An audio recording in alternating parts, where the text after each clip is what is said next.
Hello everyone, my name is Linda Gano. I am the CEO and founder of Linda's Perfection Creations. Linda's Perfection Creations is an event planning and wedding decor company. We cater to small and large events in and around the Philadelphia area. We do full service, partial, custom events, destinations, weddings. We do planning, we do decor, pretty much anything that deals with celebration, we do it. We also do home staging. So if you have a home and you're selling it to prospective buyers and you just need somebody to give an idea how it would look for a space, whether it's a home space, an office space, a grand opening, we do it all. So today I am just gonna continue what I was talking about. Was talking about different wordings for your wedding. Like you're planning your wedding, let's say sometimes vendors may say certain things and you may be wondering like, oh my God, what are they saying? So certain words that what it means. So this is what it is all about. We started from A to so far I stopped at G. We talk about yesterday we talk about founded. We also talk about flower war. We talk about first look. We talk about the wedding favors and also escort cards and escort display, and we talk about engagement photos. And today I'm going to start with G, and we're going to start with garden. A lot of time, maybe you might hear the or somebody say, "Oh, what is a garland?" A garland is like a screen of greenery. So the king's table, and king's table is another word people be wondering like, what's a king's table? King's table are square tables where you just make it long, like back in medieval times and Alexander's and Caesar's, where they had this long table and they have people sitting on both sides of it. The king is sitting to the head, so that's what a king's table is. So a garden typically goes on a king's table decor setting. It's greenery with flower. You dress it up on the surface of your wedding table. It's kind of weave in with candles and drips and screens and light and chandelier just to kind of give it a pretty look. It goes from one end of the table to the other end. Sometimes you can just sit in the center, or sometimes, especially during the holidays, you might see garlands and things. So when you hear the word garland, or when you hear your florist or anybody saying garland, that's what it's talking about. And also is the global light. The global light is designed, especially during your reception. It's a screen of lights. Most of the time, people see it. It's like it's a long screen that go from one end to another, and then they have like the lights. There's a little bit of lights that's kind of projected from each palette. So that's what I go. They have different textures. They got flower touch. It goes from the ceiling to go to the top. You can submerge it any way you want. So when you hear the word, say, "Oh, hey, you're gonna have some global lights to your ceremonies outdoor and space or indoors, do certain things." Most of the time, you see intent, you see outdoor ceremonies, and you see it in various places. So when you hear that, that's what it is. And then golden hour. Golden hour in a nutshell, just what it is. It's when the sun is setting. That's the perfect time, especially to get great photos. You might hear a photographer saying there's a lot of do you want to golden hour photos. And when they refer to that, it's like during the time when the light is softer. It's a perfect like post ceremony. And then when the sun is set, they do this beautiful picture, the sunset. Who doesn't love a beautiful sunset? So it just right when the sun is like setting, and it just before it set, this beautiful clouds is beautiful. That's what golden hour means. And the word in-house catering.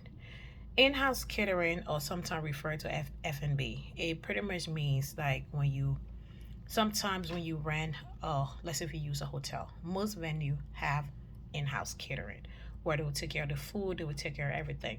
Sometimes if you renting your own space, like maybe a ballroom or a little space, a banquet hall, sometimes you might use your own caterer. So you bring somebody for outdoor. So in-house catering just means that if you're using a space, the full service caterer will take care of everything in the service from drinks to the operated venue. They will manage and oversee anything. So that's what an in-house table is.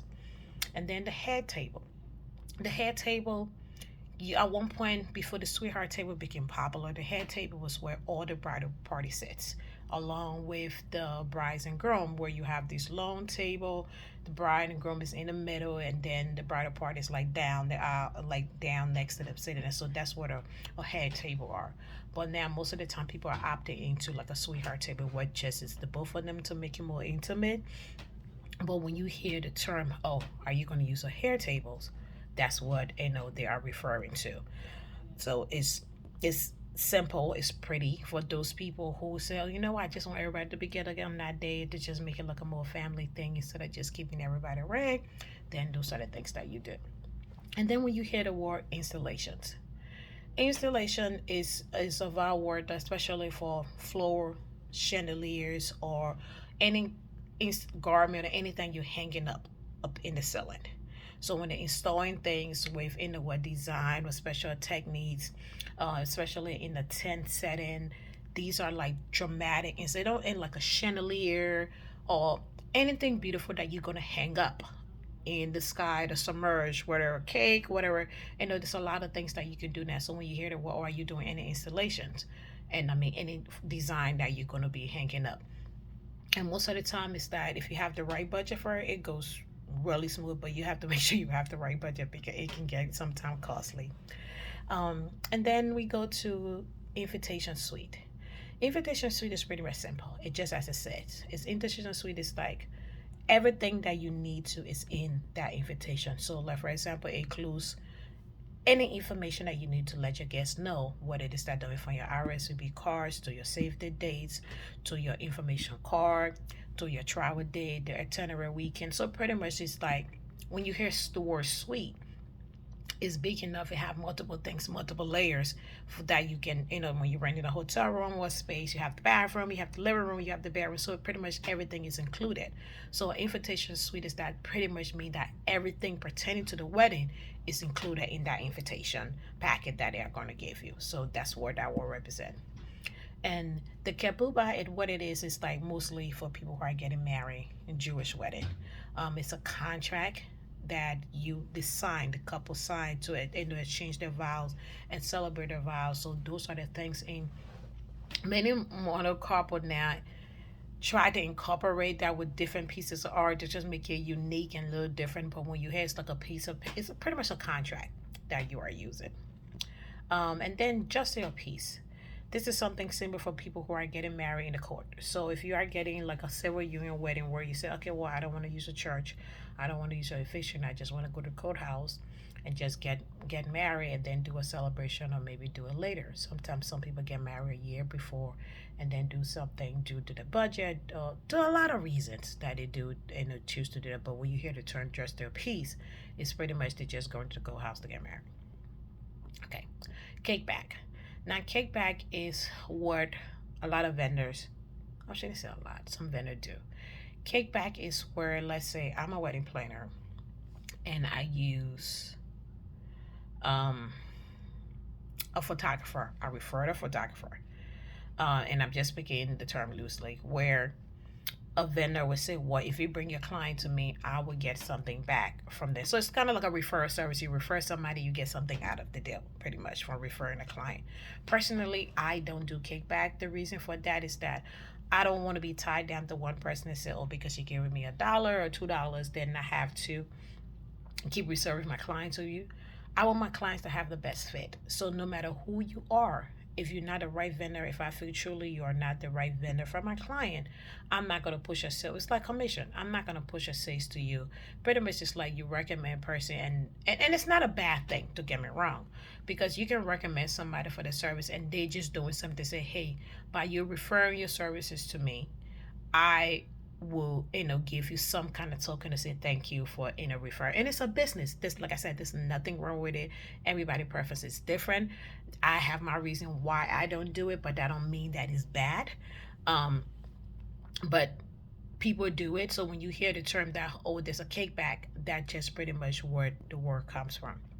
And then you're gonna sometimes hear the word letterpress. And letterpress it's coming like the printing styles, like your invitation, how your invitation going to be printed, the texture, what stationery is going to use. It's going to be embossed invitation. It's going to be 3Ds, like the thickness of the paper, the press. So pretty much like newspaper, letter, that form. So when you hear the word letterpress, it probably occur like the wording, the lighting, and everything you're going to use on your invitation. And then you're going to hear a lot is the moi. MOH. MOH pretty much in the news stand for Mayor of Honor or Mayor of Honor. Usually, a major of honor is somebody who's married that will stand next to you, and then a mayor of honor is somebody who's not married. Sometimes people choose to do both. Some people choose to use one. But whatever way you choose, just know that if you're using a major of honor, they have to be married. Um, and then pretty much that is all for today. Tomorrow we'll continue on down the line. We still got a few more to go, which is I am, and we'll talk a lot more in details about some of the information. I hope this was really informative for you guys. As always, thanks for watching. Please like, share, and subscribe to my channel. I really appreciate you guys taking the time to do this and going on this journey with me. You can go to my website to learn more information about my services at www.lyndaperfect.creationseven.com. You can also, on there, you can sign up for a free 30 minutes consultation where you can tell me about your upcoming service, or if you have question or anything that you need to learn more about, please don't hesitate to reach out. Thank you so much, and you have an amazing day.